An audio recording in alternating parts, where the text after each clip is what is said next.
Los Pumas recibían en la cancha del Olímpico Universitario al cuadro de Necaxa para la jornada 4 de la Liga MX, en lo que sería el partido de debut de Keylor Navas ante su gente. En las novedades del cuadro titular de Efraín Juárez estaba Ángel Azuaje en lugar del suspendido Álvaro Angulo y Santiago Trigos en lugar de Rodrigo López. El partido arrancaría con el equipo de Necaxa teniendo un par de aproximaciones de gol. Está muy clara que pasa por un costado de la portería de Keylor Navas, y aquí un disparo más que termina bien el portero costarricense quedándose con ese esférico. Los Pumas intentaron por el costado de la izquierda con Rubalcaba, aquí un disparo a media vuelta de Guillermo Martínez.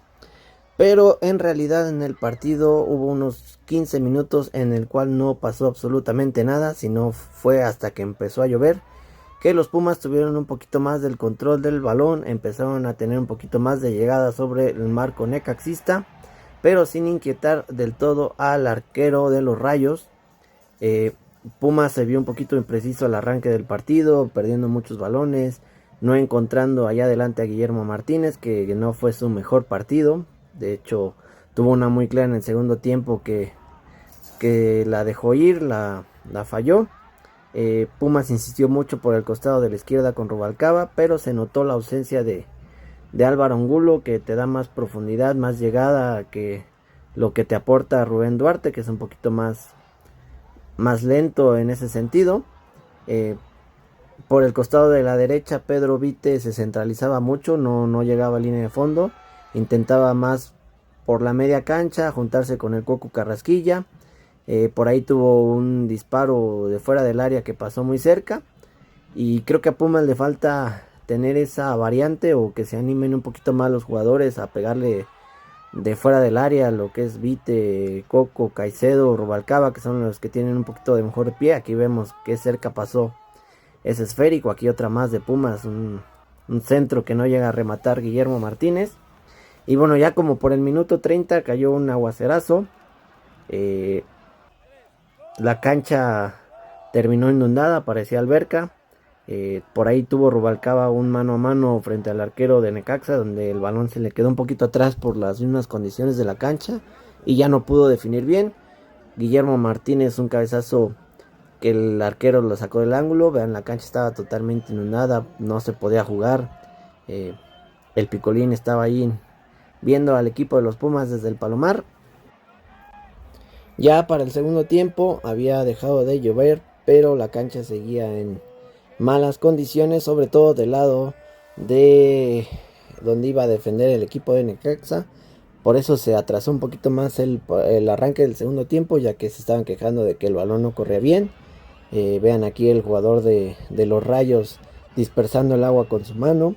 Tuvo que entrar personal de mantenimiento de la cancha para intentar drenarla y que se pudiera jugar.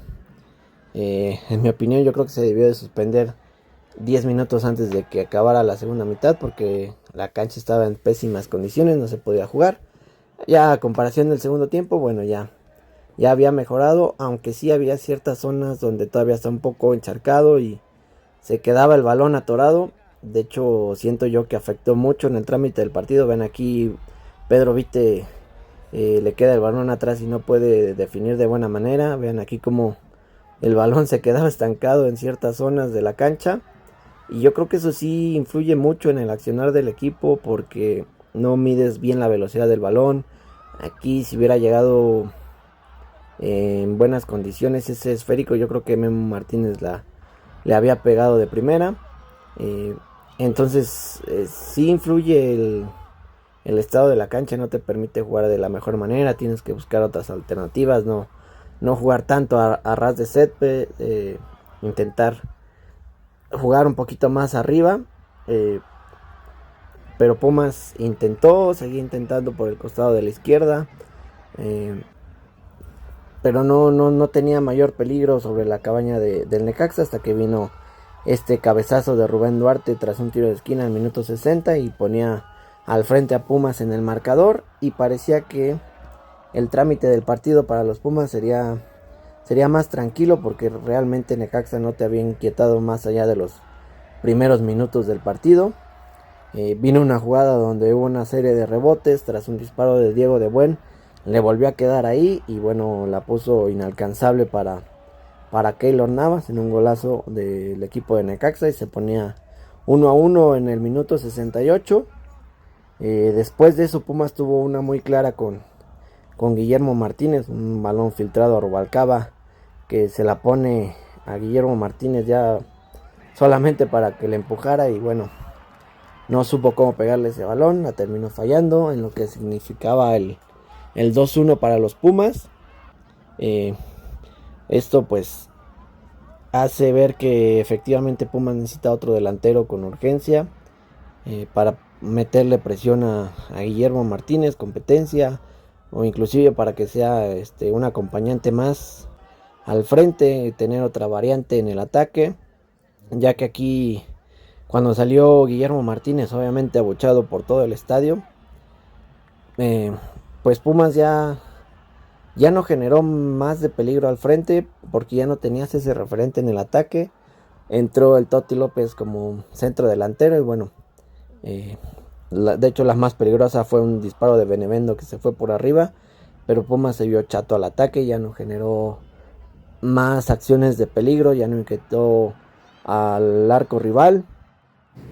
Ya para el final del partido se vendría la polémica en un balón que Rubén Duarte le gana al defensor del Necaxa. Se pedía un penal para los Pumas, el árbitro decía que era saque de meta. Después el VAR lo mandaba a llamar para que revisara la jugada y pues su decisión fue que el jugador del Necaxa tocó la pelota y no había penal para los Pumas. Así que con esto terminaba el partido 1-1. Dividen puntos los Pumas y el Necaxa. Y los Pumas tendrán que ir a visitar al equipo de Toluca en la cancha del Nemesio. ¿Cómo creen que le va a ir a los Pumas en esa visita contra el campeón? Déjenmelo en los comentarios y nos vemos para un siguiente video. Saludos.